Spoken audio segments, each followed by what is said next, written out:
Moiz, you are on mute. Please unmute yourself.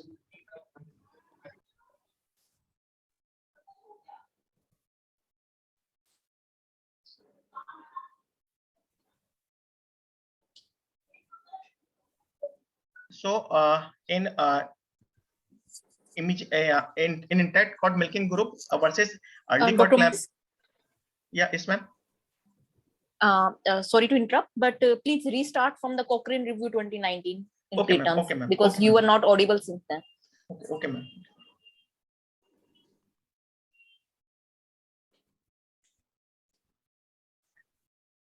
So this is a Cochrane review published in 2019, which studied the effect of timing of umbilical cord clamping and in preterms on maternal and infant outcome. So they have taken a gestation range of 24 to 36 plus 6 weeks, and they have compared DCC with ECC, delayed cord clamping versus umbilical cord milking versus immediate cord clamping. DCC range in the study in the review was from 30 to 180 seconds in various studies. So in delayed cord clamping versus early in delayed cord clamping versus early cord clamping group, delayed cord clamping probably reduces number of babies who die before discharge compared to with early cord clamping group, and DCC may make little or no difference to the number of babies with severe IVH, and delayed cord clamping has no effect on major neonatal morbidities. In delayed cord clamping versus umbilical cord milking group and umbilical cord milking versus early cord clamping group, the data is insufficient to reliably conclude. So author conclude that the current evidence support not clamping the cord before 30 seconds in preterm birth, but future trials are needed. This is the meta-analysis published in Pediatrics in 2021 by ILCOR, and they have taken 42 RCT involving 5,772 neonates. And they have compared delayed cord clamping versus early cord clamping, intact cord milking versus early cord clamping, cut cord milking versus early cord clamping, and delayed cord clamping versus intact cord milking. And their primary outcome was survival to discharge from hospital, survival without moderate to severe developmental impairment in early childhood, and severe grade of IVH, that is grade 3 and grade 4. So this is the forest plot which of the group delayed cord clamping versus early cord clamping, and it shows survival to discharge. So the evidence is in favor of delayed cord clamping. This is the comparison between the intact cord milking group versus early cord clamping, and the outcome is survival to discharge from hospital. So again, it favors the intact cord clamping group as compared to the early milking group, early clamping group. And this is the forest plot comparing showing DCC compared with intact cord milking and the outcome survival to discharge in hospital. This is not most of it's in midline, so it is quite inconclusive. So the results showed that compared to early cord clamping, DCC and intact cord milking may slightly improve survival. And delayed cord clamping and intact cord milking both probably improve hematological measures, but may not affect other neonatal morbidities. So what is the cut umbilical cord milking? Cut umbilical cord milking is used in babies who are in need of resuscitation, immediate resuscitation. So the cord is cut and is milk. The cut end is milk towards the baby once or twice. The disadvantage is that it transfers only 6 to 7 ml per kg of blood to neonate, and lesser length for umbilical cord for contraction. So concerns for placental transfusion. There are some concerns raised over the years regarding the delayed placental transfusion. These are overtransfusion, polycythemia, jaundice requiring phototherapy, hypothermia, PPHN, and delayed resuscitation. However, none of these risks have appeared in the RCT and meta-analysis on term and preterm infants. Another benefit of placental transfusion is it is mankind's first natural stem cell transfer. We all know that placenta is a source of stem cell, and nowadays the stem cells are harvested for various diseases and for other purposes. So this is first natural stem cell transplantation. We know that stem cells are involved in development and maturity of many organs. They have anti-inflammatory and anti-infectious agent, and they also have a beneficial role in chronic lung disease, apnea of prematurity, ROP, NEC, but these need a further research before giving any definitive conclusion. So, to concluding our presentation, placental transfusion has many physiological and hematological benefits. Delayed cord clamping is the recommended method for placental transfusion for vigorous neonates. For less than 34 weeks, that duration should be at least 30 seconds, and it should be more than 60 seconds for babies born late preterm. Umbilical cord milking should not be practiced in babies born at less than 28 weeks. Physiological based cord clamping and intact umbilical cord milking are alternative proposed methods for depressed and hemodynamically unstable neonates. Early cord clamping should not be practiced. Future research, long-term follow-up, neurodevelopmental outcome. Future research needed to find the long-term outcome of delayed cord clamping and neurodevelopmental outcomes. Thank you very much.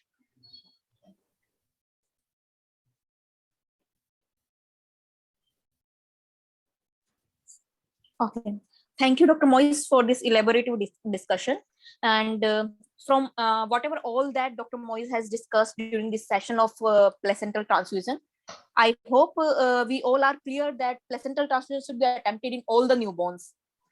And the residual blood in the placenta is a newborn's right, and we should not devoid him of it by doing early cord clamping. So now that Dr. Moiz has finished his session well ahead of time, I'd like to know if there are any queries. The session is open for discussion.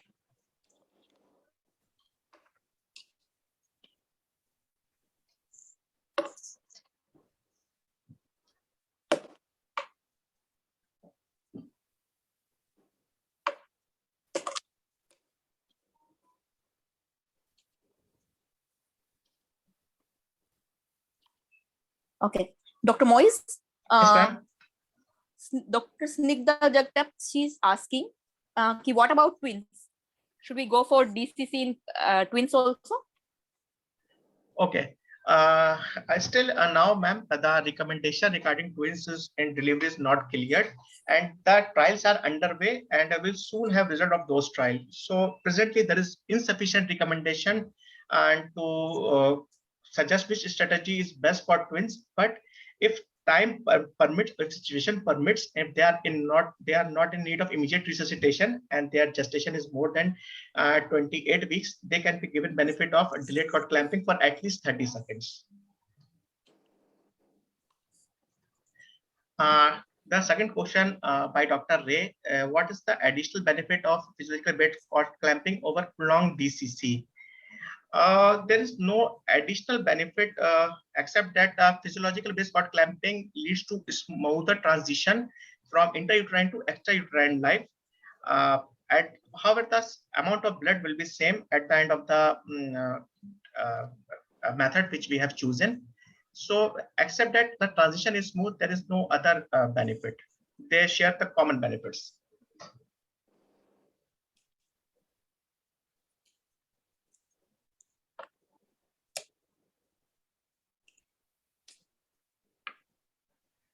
Relative contraindication of a delayed cord clamping. It can be if the baby is in need of immediate resuscitation. So the delayed cord clamping can be given up in that situation, and baby can be brought immediately to resuscitator, and resuscitation can be started.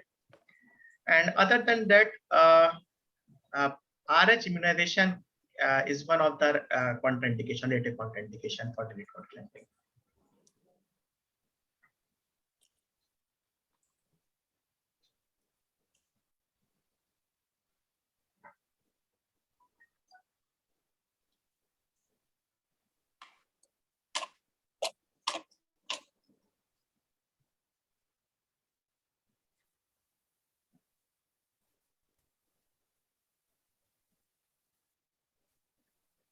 Okay, for HIV positive and HPCG positive, you can go for delayed cord clamping. For RH immunization, still you need to clamp the cord early.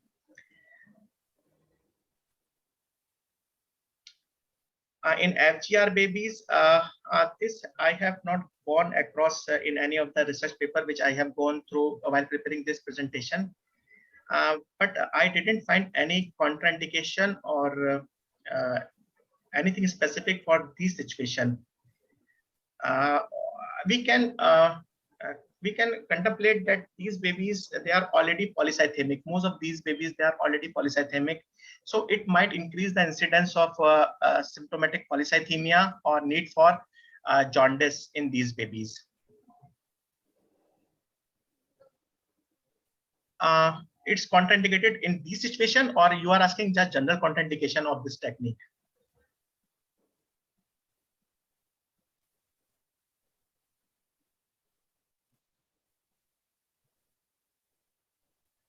If you're asking for general contraindication, then they are the child who is in. No, it's not. It's. I have already said that clear cut. All those paper which I have gone through, they have not specifically mentioned this situation, because this is the topic which is still in a evolving phase. So I think with further with passage of time, the evidence will emerge which can clearly answer this question. But as far as AEDF and REDF is concerned, so there might be increased chance of polycythemia or jaundice requiring phototherapy. Reference I can send you if you want. In PP is what is this PPH? Can you please elaborate?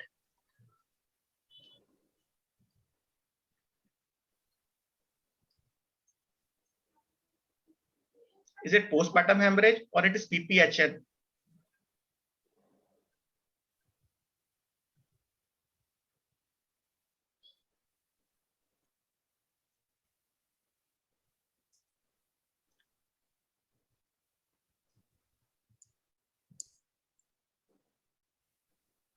In antepartum hemorrhage and postpartum hemorrhage, because of urgency, you can go for immediate cord clamping if it's life-threatening.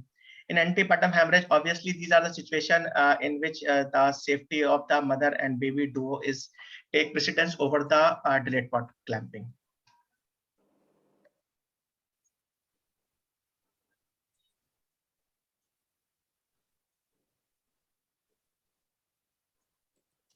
In fact, the studies which I have gone through, some of them have mentioned that they have excluded these cohorts.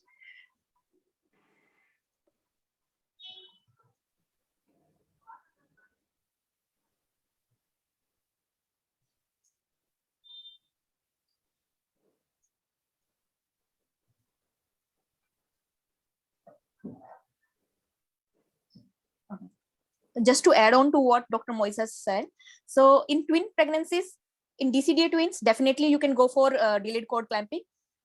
Then additional benefits of physiological based cord clamping.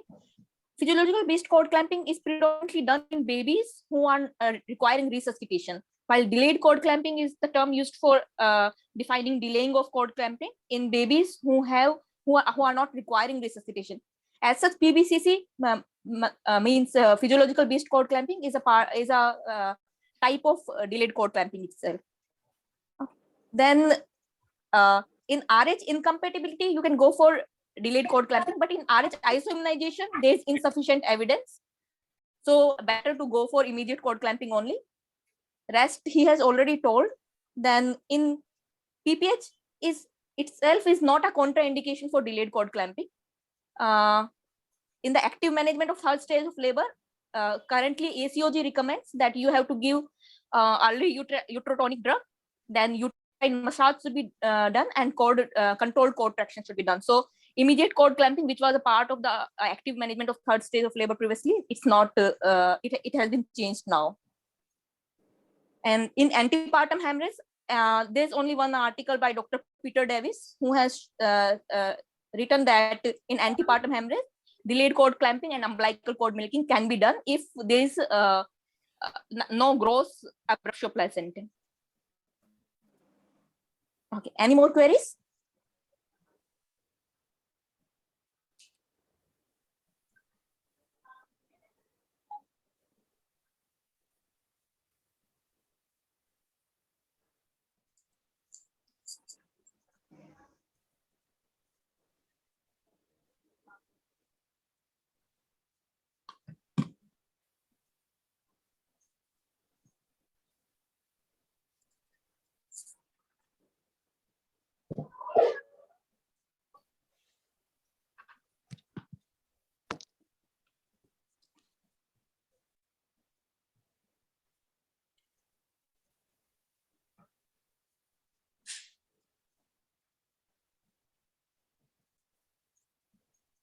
Okay, if there are no more queries, I would like to invite our faculty, Dr. Tapas sir, to give his concluding remarks. Okay, thank you, Bharti. I joined late, but I heard the last part of the presentation. It was nicely compiled, and I think most of the queries were answered correctly, except for the AREDF. AREDF, it is not recommended, but for babies with IUGR and without Doppler abnormality, we can go ahead with the delayed cord clamping. I would like to congratulate both Moiz as well as Dr. Bharti for nicely compiling this presentation. Thank you. Thank you, sir. Thank you very much. Thank you, sir. So before winding up the session, there's one last query by Dr. Aritra Ray. Is there any NIRS improvement in DCC? Dr. Moiz? Ma'am, I have gone through the research paper which I have gone through. They have not specifically mentioned about NIRS, but they said that there is improvement in cerebral perfusion after DCC and PBCC. Yeah, you are right, and there are only small studies, and even the recent trials like ABC3 trials, they are also including these parameters in their secondary outcomes. So NIRS has been shown to it has been shown that there is some improvement in NIRS during delayed cord clamping and physiological based cord clamping. Okay, so now that it's time to wind up, so we will end the session here. Good night, everyone. Thank you, Dr. Moiz. Thank you, ma'am. Thank you very much for helping me in preparing this presentation. Thank you, everybody, for your patience here. Good night.